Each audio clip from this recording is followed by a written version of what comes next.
We see someone like Ilayaraja from Tamil Nadu, who is obviously a phenomenal artist, but who is also the first Dalit to be nominated in this category of presidential nomination in the art category for the membership of Rajya Sabha. A lot of these icons who came from the disadvantaged community, who came from the Dalit community, were sidelined in the pages of history. If you ask me, the Sanatani Dalit lived experience, this lived experience is full of contradictions. We have made a mark, but certainly a long distance remains to be covered. Urbanization in general is really good for the Dalit community, especially, the breaking up of certain traditional rural structures. One very interesting piece of information, there is a temple in Kendrapara district in Odisha, Panchubarahi temple, jahan pe the priests of that temple are only Dalit women. And I think our society in its approach and attitude has been very diverse and very inclusive. But unfortunately, you see, when this ghettoization happens, when this sort of inequalities comes in, it becomes a moral responsibility, a collective moral responsibility of a society to deal with. And like I said previously, that it has to be taken as a mission with involving every member of the society. Like, it is not just the responsibility of one section of society to fight with social injustices. It is the collective moral responsibility of all of us to fight with this menace. You can remain one, you can remain strong and still bargain for your interest as a community, as a jati and as a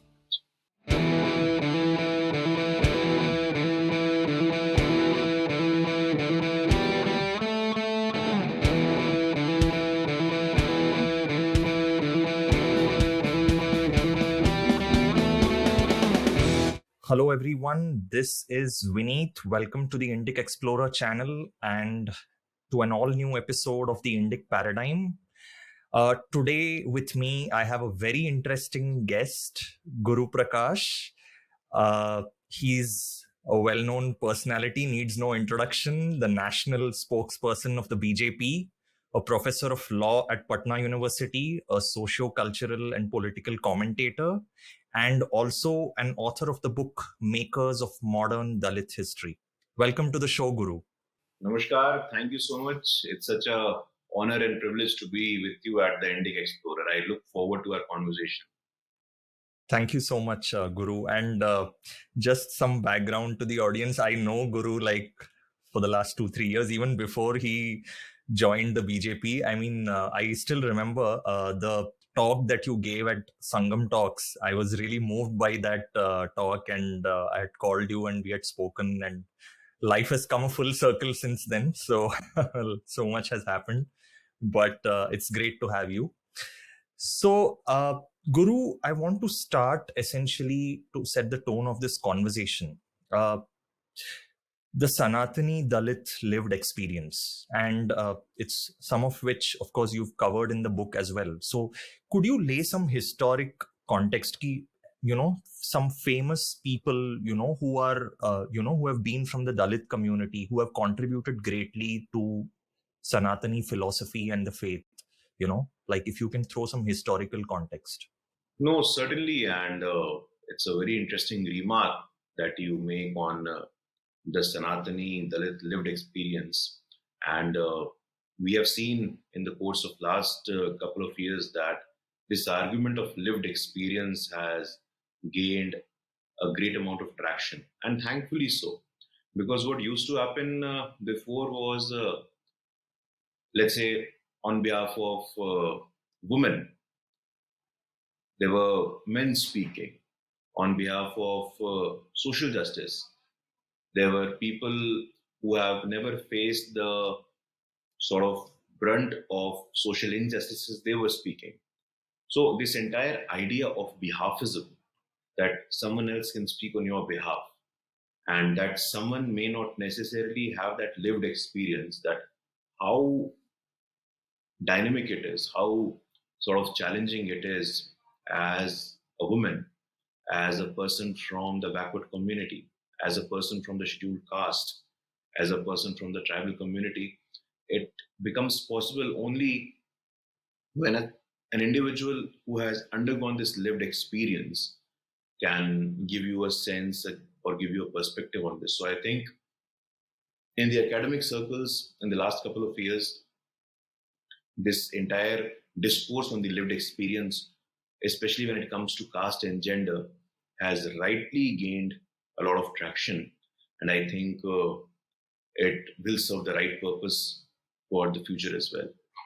Now, you specifically asked about the Sanatani Dalit lived experience and how phenomenal role they have played in the course of our culture and civilization.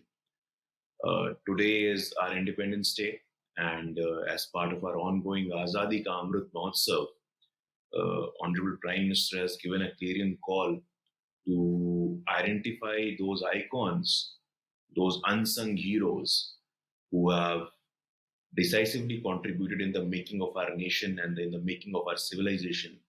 And if you do a very primary cursory analysis, you would see that a lot of these icons who came from the disadvantaged community, who came from the Dalit community, were sidelined in the pages of history.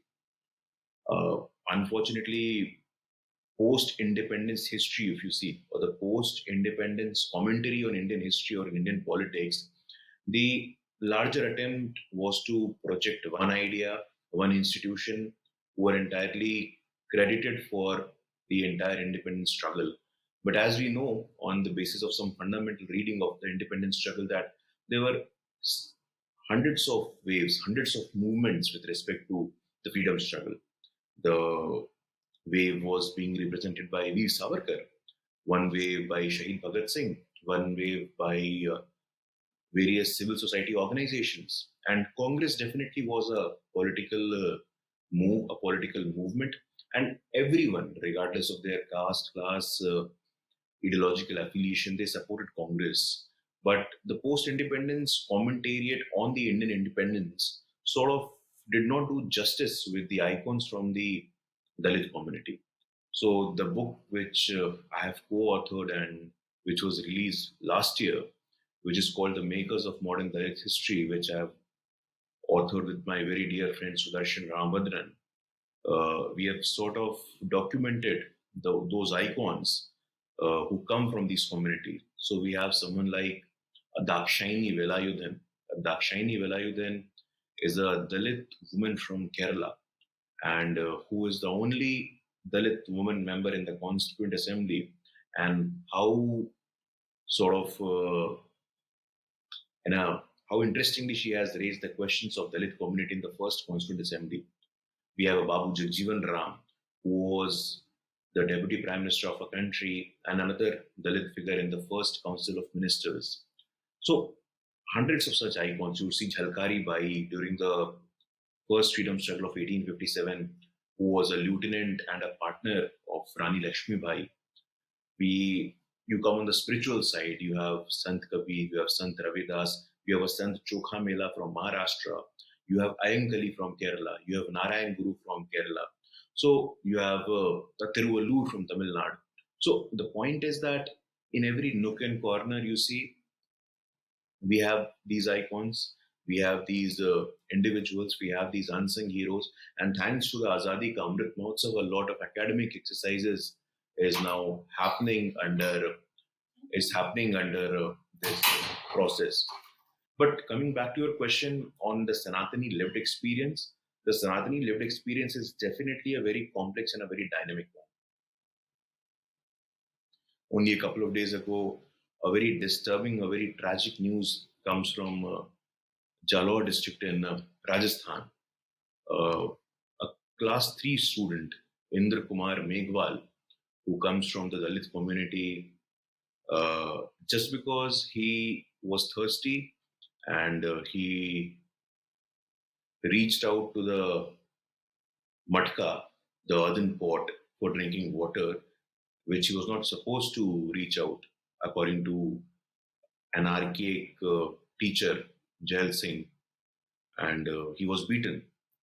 Not only he was beaten, he was so brutally beaten that we couldn't save him. So in 21st century, a Sanatani Dalit, a young kid in class 3 in Rajasthan, not far from Jaipur, is being beaten just for the fact that he sort of made an attempt to quench his thirst. Now, this is something which tells you.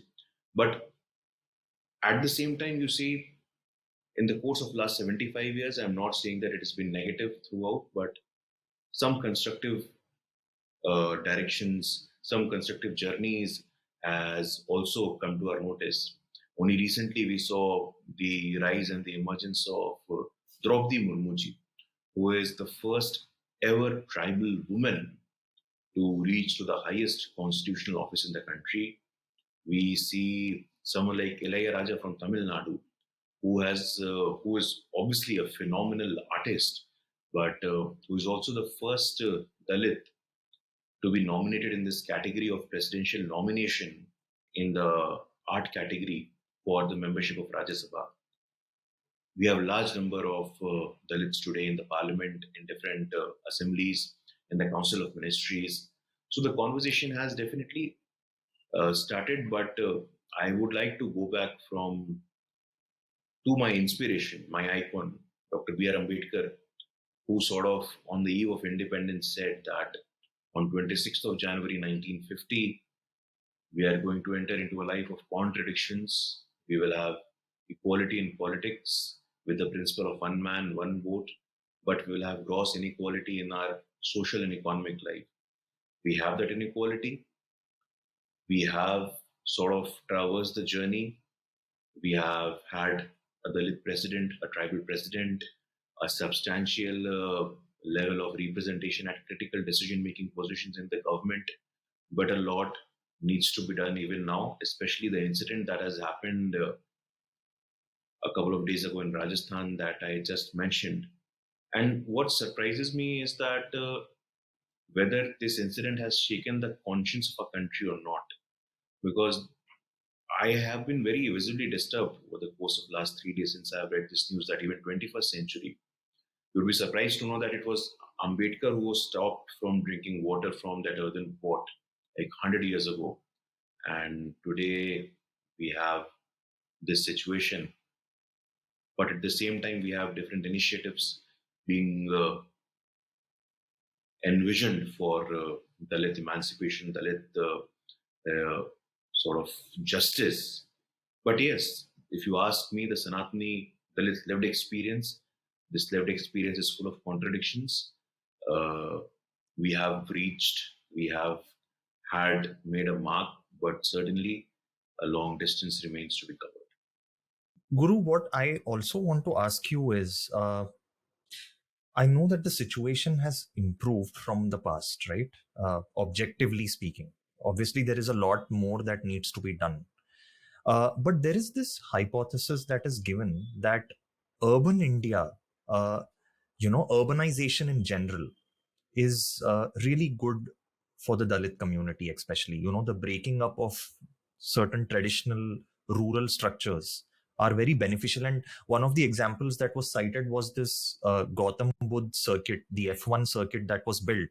It was built by obviously villages being displaced and that circuit being built and all of that, and that was considered like a welcome move from the community's point of view. And that's just an example of urbanization. So once someone moves, someone who's coming from the Dalit community moves from rural India to urban India, uh, things change, right? What do you think about No, this? I think certainly it's an important point, but we don't need to demonize rural so much because this is my personal view that in the course of last few years, in the course of many decades, we saw uh, that this urban rural argument has been coming in the way. But I can tell you with all the authority that even in urban India, so we were just talking about representation and institutions of urban India, the civil society, the entertainment, the sports. Sadly, the level of representation in these institutions of urban India is very concerning. You don't see a lot of diversity in these institutions of urban India. So in my personal opinion, I don't blame a rural village or a setup for sort of intensifying the cleavage or sort of intensifying the process of discrimination. But I think it's more or less to do with your sensitivity, that how sensitive you are to diversity, how sort of empathetic you are to the concerns of the community who are at the margins. But certainly, like Ambedkar also said, that urbanization is the way, that provided there is no ghettoization in the urban areas, because you see a lot of ghettoization in urban areas today, which is very unfortunate. And I think this is a question which all the academics must sort of deal head on. But there is an interesting example. So there was a study conducted. Uh, it was conducted by a former chairman of UGC, Professor Sukhdev Thorat. So what it did was, it is generally believed that in the corporates there is no caste discrimination. In the private sector there is no caste discrimination. There is a question of merit. Professor Sukhdev Thorat, he conducted a very interesting study. So he collected the CVs of 10 students from general community and 10 students from scheduled caste community. And he sent the set of 20 CVs to different organizations where there were vacancies. Uh, what he did as a matter of social experiment, that people from the scheduled caste category were having higher percentages with respect to the people from the general community. Uh, you'd be surprised to know that in his findings, he saw that the probability of a general category student with lesser marks of being called for interview was far more than those of a scheduled caste student with higher number of marks. It's a study, it's available online. So this sort of defeats the argument. And in a way, if you do a social profiling of uh, the unicorns for that matter today, or the startups or the corporates, you would see that the social profile, they come from a very limited social group. And I'm not blaming them for it, but that's the reality. This is how sort of restrictive our corporate sector is. And I also go back to one of my very favorite books. It's called Caste as a Social Capital, which was authored by Professor R. Vaidyanathan, a retired professor from IIM Bangalore. He says that how caste plays a very important, a very predominant role when it comes to entrepreneurship. He gives you an example of Palanpur Jains in Rajasthan, and he tells you through his evidences that how the global trade over diamond, more than 80% of the global trade over diamond is occupied by one caste, which is the Palanpur Jains of Rajasthan. And rightly so, he gives you the reasons that because of access to skills, access to market, access to labor, access to manpower, and so on and so forth. So it's just an observation that whether urban or rural, I think it depends on the approach of society. And I think our society, in its approach and attitude, has been very diverse and very inclusive. But unfortunately, you see, when this ghettoization happens, when this sort of inequalities comes in, it becomes a moral responsibility, a collective moral responsibility of a society to deal with.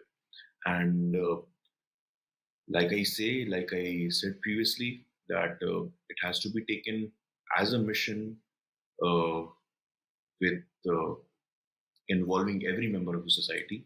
Like it is not just the responsibility of one section of society to fight with social injustices. It is the collective moral responsibility of all of us to fight with this menace. Right. And okay, so there are some people who say, and also very important point that you mentioned, क्योंकि networks बहुत important होती हैं. Like there are certain advantages that you get because you're part of a certain network, right? और मैं हमेशा ये चीज सोचता था, Hindu temples, right, if we just ask this question to ourselves. Like, I go to a Hindu temple, of like a family temple nearby, like for 15 years. कितने बार ऐसा हुआ होगा कि हम वहां पे किसी का नाम जानते होंगे, कहाँ से है, या कोई कनेक्शन या नेटवर्क बना होगा. Like, you know, what Hindu temples used to be before, a place of art and culture, song, dance, and even forming connections and networks in a local community.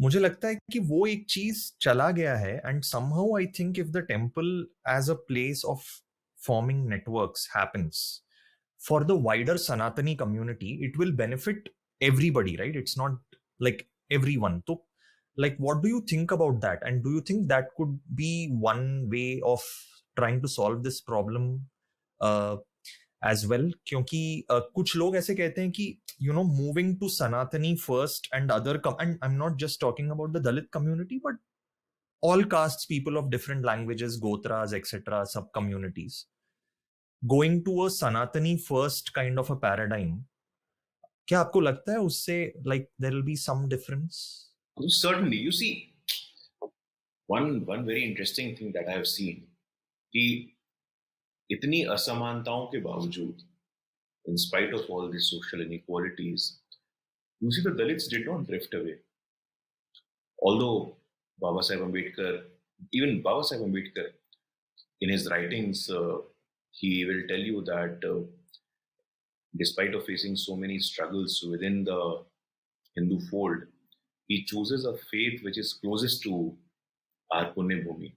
He chooses Buddhism, which originated here, and he has referred that he had so many incentives and offers from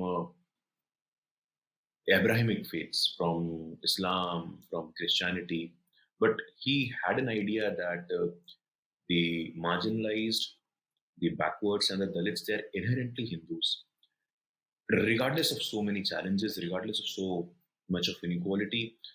You know, and I always give this example. Like, there is this community called the Ram Nami Samaj in Chhattisgarh.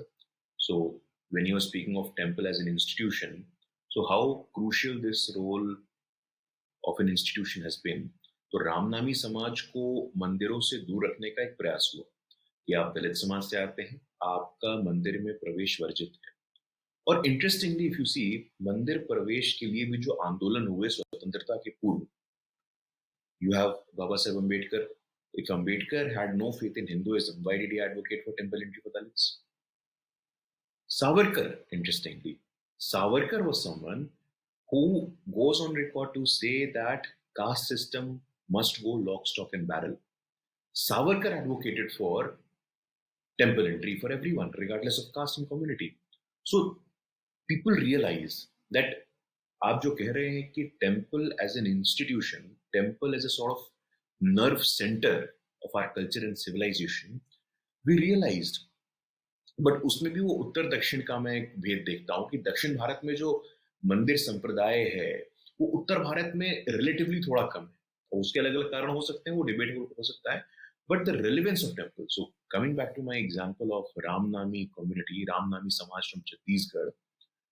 सो जब उनको मंदिर जाने से वर्जित किया गया, तो what they did, they tattooed the name of Ram all across their body. If you Google Ram Nami, you would see Ram Nami people, Ram, Ram, Ram, Ram, Ram across their body. They say, you won't allow us entry into the temple, we will make temple of our own body. हम मंदिर अपने आप को बना लेंगे क्योंकि हमारे राम तो अंदर बसे हैं. तो पॉइंट इज दिस, आज भी आप देखो हमारे यहाँ कांवड़ यात्रा आती है, कांवड़ यात्रा निकलती है अभी सावन में. एवरी सोमवार, एवरी मंडे शिव जी को जल चढ़ाते हैं, कोई दूध चढ़ाता है, जिसकी जो क्षमता होती है वो करता है. तो कांवड़ यात्रा में भी a lot of people who undertake this very rigorous Kanwar यात्रा, they are from the Dalit and the OBC community. No one is speaking of that. हमारे यहाँ छठ पर्व होता है, sun worship. Majority people who are undertaking Chhat, I come from the community. My father has been doing Chhat for the last 25 years. तो ऐसा नहीं है. मंदिर प्रवेश असमानताओं के बावजूद भी हिंदू धर्म को, हिंदू धर्म की प्रथाओं को, हमारे संस्कारों को, हमारे संस्थानिक मूल्यों को हम लोगों ने भी जीवित रखा है. तो जितना शेष जातियों ने उसको माना है, शेष जातियों से अधिक नहीं तो उनसे कम भी नहीं हम लोगों ने नहीं माना है। तो जितने, अब हम कितने हिंदू हैं ये कोई और देता है, कोई डिसाइड नहीं करेगा। Who will decide? Who will give us the certificate that you are more Hindu, you are less Hindu? अरे भाई हम लोगों ने भी उतना ही, हम हमारा भी उतना ही त्याग है, हमारा भी उतना ही परिश्रम है. So you have an example of a Ramnami community, you have an example of Kamad Yatra, you have an example of Chhat, but I agree with you that what is the thinking in terms of strengthening the robustness of temple as an institution? कि भाई temple as an institution के रूप में दक्षिण भारत में whenever I go, so as a party person I get to move around a lot. In fact, in the last couple of months, I was in rural parts of Andhra Pradesh. I was in Karnataka, Tamil Nadu, Vellore. And absolutely a stunning experience for me. Every nook and corner, you see such powerful temples, people coming together. I'm sure there are traces of discrimination as well. I'm not disagreeing with it, but अगर मंदिर होगा तो मंदिर की वजह से वो पूरा इकोसिस्टम, एक वातावरण खड़ा होगा कि भाई जैसा आपने कहा कि हर हफ्ते लोग जा रहे हैं, हर सावन के सोमवार में लोग वहां जा रहे हैं, they are discussing. I was in Vellore in this Narayani temple, Narayani संप्रदाय, एंड वहां गुरु जी हैं, दे call him Amma. So you see so many people coming and sitting because see, temple has its own energy. What is temple? Temple is only about energy and the vibrancy that you feel once you are there, the thoughts, the optimism, the atmosphere. So I agree with you that if we think on, if we sort of introspect collectively on how important role the temples play in social reconciliation and social reconstruction, there will definitely be very positive outcomes. या और ऐसे कुछ मठ भी हैं जो कुछ outreach का प्रोग्राम्स कर रहे हैं, जैसे कि चिन्नजीयर मठ है जिन्होंने वो स्टैच्यू ऑफ रामानुजाचार्य उन्होंने बनाया था, एंड आई नो दैट उनका काफी सारा आउटरीच प्रोग्राम है. वो मतलब कुछ दलित फैमिलीज को उन्होंने दीक्षा भी दी हुई है. सो मतलब there is Well, some certainly, work certainly. Going on Like, in देखो, this. Chilkur Balaji. Chilkur Balaji, it's, I think, 100 kilometers from Hyderabad. It's an hour and a half long drive. वहां पे चिलकुर बालाजी में स्वामी जी हैं. स्वामी जी से मैं लगातार संपर्क में रहता हूँ. सो ही sort of he carried a Dalit priest on his shoulders, and it became an iconic image कि वो दलित priest को अपने कंधों पे बिठा करके अंदर लेकर के आए हैं. तो इससे मैसेज जाता है कम्युनिटी में. You have in Haridwar the all world Gayatri Parivar. Gayatri Parivar is a very big sampradaya, and Pandit Shriram Sharma Acharya, who started this sampradaya, he started the process of Yagopavit for Dalits. वो thread Janev भी मतलब Janev, why restrict Janev for one community? Why restrict Janev for one caste? So how do you democratize it? And you see, interestingly, this provision, this arrangement for reformation is only available in the Sanatan परंपरा. ये सनातन में ही संभव है कि हमारे यहाँ जो समस्याएं हैं उसका समाधान हम आत्मंथन करके निकालें. टाइम एंड अगेन 1940 में जरूरत पड़ी टेम्पर एंट्री की, we had Savarkar, we had Ambedkar. उसके पहले जरूरत पड़ी तो रामायण का ऑथरशिप कौन करता है? So called backward community. Valmiki. आपका महाभारत आप देखो, वेद व्यास. तो वेद व्यास किस समाज से आते हैं? वाल्मीकि किस समाज से आते हैं? So I think there are three important texts of our culture and civilization: Mahabharat, Ramayana, the Constitution of India. इन तीनों का ऑथर कौन है? These three documents are essentially a guiding light to our culture and civilization. आज भी हम लोग भारतीय संविधान से प्रेरणा लेते हैं. आज भी गीता सार होता है. आज भी सत्संग में रामायण का पाठ होता है. तो ये क्या है? ये हमारी संस्कृति है, और इस संस्कृति में समाज के अंतिम पायदान में खड़े व्यक्ति, वो चाहे महर्षि वेदव्यास हो, वो चाहे वाल्मीकि हो, या चाहे बाबा साहेब अम्बेडकर हो, इनका महत्व बहुत है. इनको कोई सेकेंडरी नहीं कर सकता है. या वो मतलब वही है वो चीज. आई थिंक ज्यादा अवेयरनेस भी शायद लोगों में नहीं था, एंड आई थिंक वो अब थोड़ा बदल रहा है. बट आपने एक बहुत इंटरेस्टिंग पॉइंट बताया which was, and since you co-authored this book with Sudarshan who comes from the south of India, and आपने भी कहा कि you have travelled in your capacity as the spokesperson of the BJP around in south India also. क्या आपको लगता है कि southern India और नॉर्दर्न इंडिया में the lived experience for Dalits has been different? Similarities कुछ रही होंगी, differences क्या दिखा है आपको? नहीं, certainly ये एक अच्छा प्रश्न है, और I am liking the fact that you using the word lived experience. Dalit discourse के संदर्भ में, with respect to Dalit discourse, this phrase lived experience becomes very important, and I'm glad that people have started talking about it. You see, in terms of social reforms, I mentioned about Ayankali from Kerala, Tiruvallur from Tamil Nadu, Narayan Guru from Kerala, Gurram Jushwa from Andhra Pradesh. तो social reforms की movement तो निश्चित रूप से रहे हैं. I don't want to simplify, I don't want to oversimplify by saying कि south में ज्यादा है, नॉर्थ में कम है. नॉर्थ में पॉलिटिकल आर्टिकुलेशन ज्यादा था, दक्षिण में कम था. दक्षिण में ज्यादा अग्रेसिव था कास्ट मूवमेंट, कास्ट रेजिस्टेंस का जो था. Literature, in terms of literature you see, तो it's more less the problem with our social structure. और ये प्रॉब्लम्स कब आए? Now who started, who instigated, ये तो देखना चाहिए कि भाई अब caste system was birth based और worth based. That is a bigger question कि भाई आपके कर्म के आधार पे होगा कि आपके जन्म के आधार पे होगा, ये एक बड़ा प्रश्न है आज भी. लेकिन थैंकफुली इफ यू सी, और अगर इतना intense, if the caste system was so intense and so deep rooted, we wouldn't have flourished as a culture and civilization. Let me make this very clear. अगर आज हम एक संस्कृति के रूप में, एक सभ्यता के रूप में सजग हैं और सशक्त हैं, इसके पीछे ये कारण है कि हम एक थे. तो उत्तर दक्षिण में तो ये बाइफिकेशन, एकेडमिक बाइफिकेशन होता है, but I think if you had an Ankali in the south, you had a Kabir in the north, you had a Ravidas in the north. So ये रहा है, ये संतुलन हमेशा से रहा है. But in the modern times you see south, obviously because of more, I would say, richness in the sense education, the advantages of the western coast, trade came first, Madras presidency.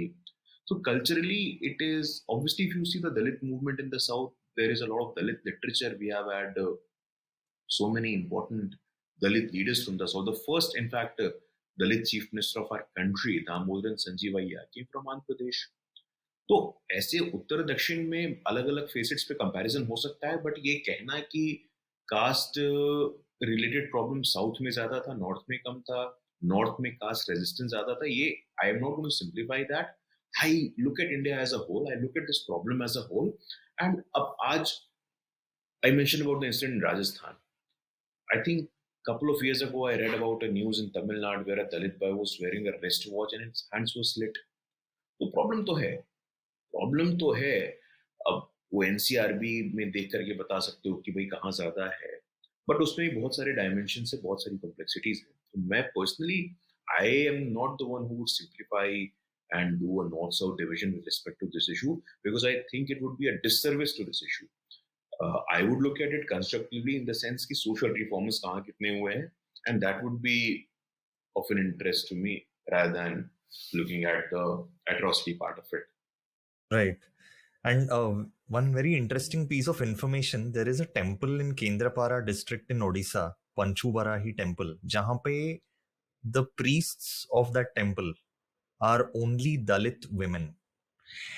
And they come from, there are 3 or 4 Dalit women who are priests, and जिस family से वो belong करती हैं, उस family का मतलब the men in that village, they all want कि वहां पे रिश्ता जाए, because it's a source of pride कि हम, you know, जो भगवान का काम कर रहे हैं उनके फैमिली में हम जा रहे हैं. सो एक ये बहुत ही एक यूनिक एग्जाम्पल है, और ये ऐसा नहीं कि अभी हुआ है, ये 400 साल एटलीस्ट ये प्रथा रही है काफी टाइम से.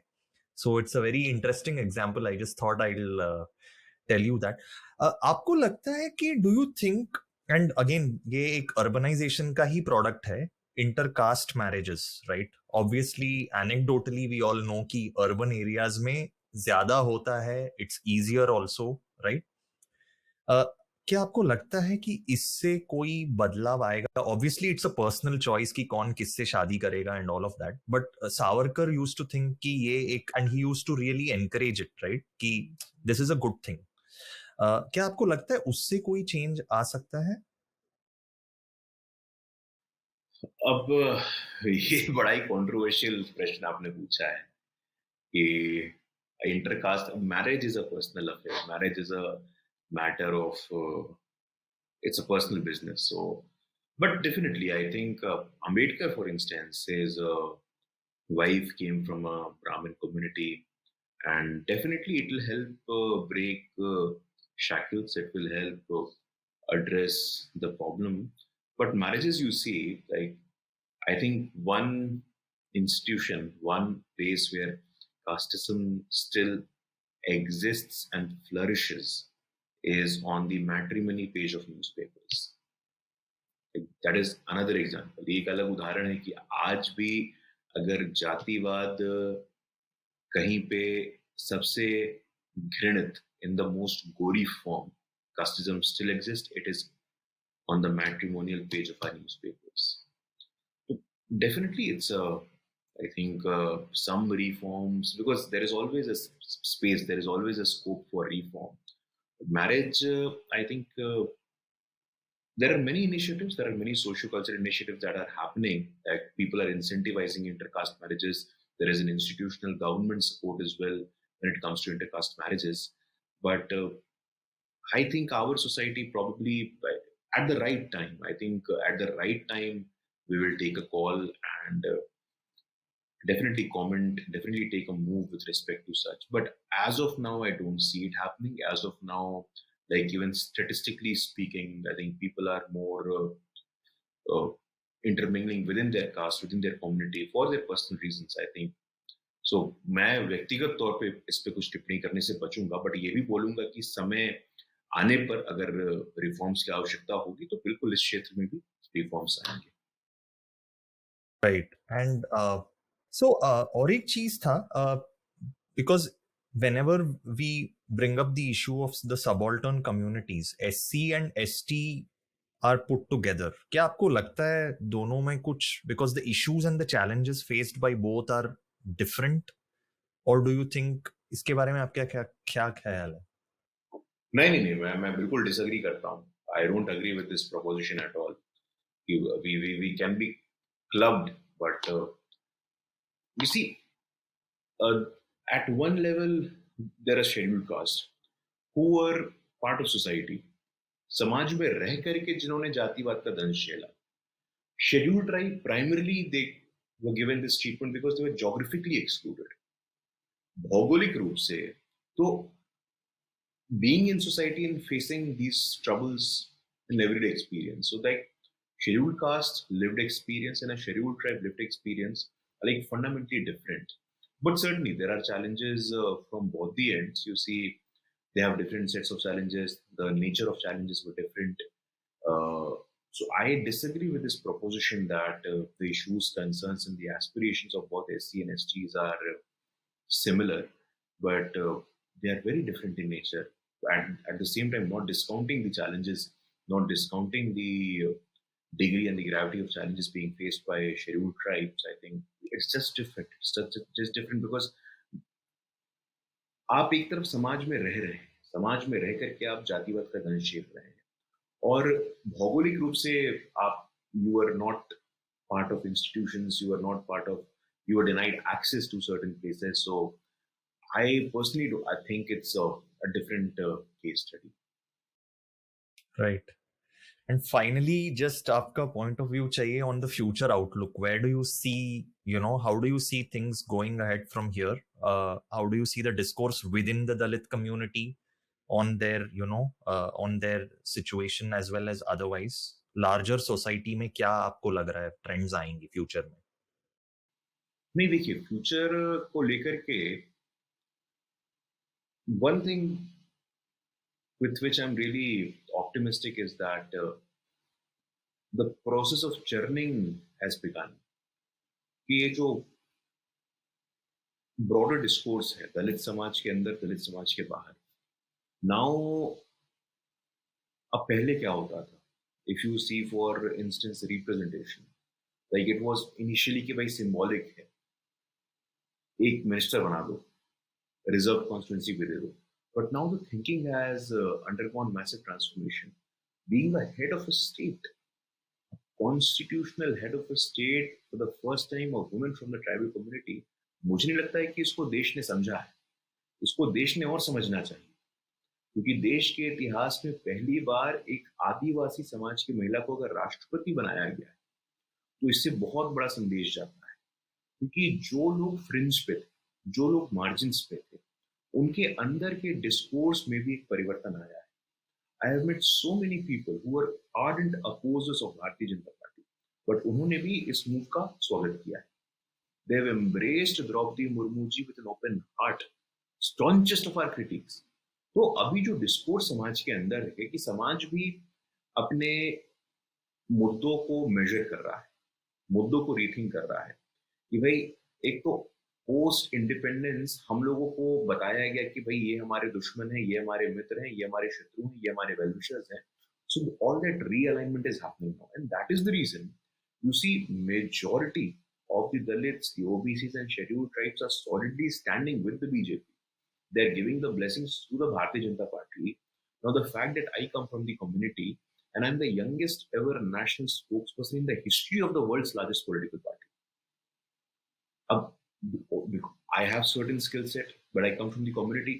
So this in itself will tell you कि भाई दूसरी political parties में आप एक डायनेस्ट है, आपका एक्सेस है, तो उस वजह से आपको पोजीशन मिलता है. बट यहाँ पे आपको एक स्टेक होल्डर के रूप में, not only just a symbolic face. I am the face of the party. I represent party. Whatever I say, like it's a proud privilege for me. So party has faith. Party is reciprocated. तो ये churning समाज में शुरू हो गया है. When you see someone like Draupadi Murmu ji, when you see someone like President Ramnath Kovind, who comes from the margins and have risen so high, कि आज तक क्या होता था? Previously क्या होता था कि भाई symbolic, सोशल जस्टिस मिनिस्टर कौन बनेगा तो दलित को बना दो, कोई रैंडम मिनिस्ट्री कौन बनेगा दलित को बना दो. लेकिन आज पहली बार ये जर्नी शुरू हुआ है, और I think it's so good that every resistance has a journey. Dalit resistance particularly has now shifted to a demand for representation at crucial places. But अभी भी जैसा मैंने शुरुआत में कहा, there are many institutions that are unrepresented, judiciary for that matter, but journey हो रहा है. Media for that matter, media में सफिशिएंट सोशल डाइवर्सिटी कैसे आना, एंटरटेनमेंट में सफिशिएंट सोशल डाइवर्सिटी कैसे आना, स्पोर्ट्स में कैसे आना, सिविल सोसाइटी में कैसे आना, ये पॉडकास्टिंग सेक्टर में कैसे आना कि दलित इश्यूज पे ही बात हो, दलित स्टेक होल्डर्स हो. So that is something which will be the guiding talking points for the future of Dalit discourse, for the future of caste discourse. I think rightly so. But एक सकारात्मक चीज जो मैं देखता हूं कि that it's constructive and not destructive. अब पहले क्या होता था कि भाई समाज में विघटन की बात, समाज में विभाजन की बात, कि भाई समाज को तोड़ करके ही अपने लिए आप कुछ पा सकते हैं. That perspective has change. You can remain one, you can remain strong and still bargain for your interest as a community, as a jati and as a samaj. Yeah, I think that's a very wonderful thought. I mean, and that is also like, it's the harder, but it's obviously the more long-lasting way of solving problems. But uske saath, we come to the end of the show. Thank you so much for your time, Guru. It's been a wonderful conversation. And it's been a pleasure talking about these issues with you. With that, we come to the end, guys. Thank you so much. Complete pleasure for me, and thank you so much for inviting me. I also, in a way, it's such a refreshing change to not talk about political issues and not like talk in such a very peaceful environment. Otherwise, it's a very heated environment and we sort of fight and struggle to speak. But thank you so much for giving me time, the space, and the platform to put across my views on issues that are so dear and are so close to my heart. Thank you so much. Thank you. Thank you so much.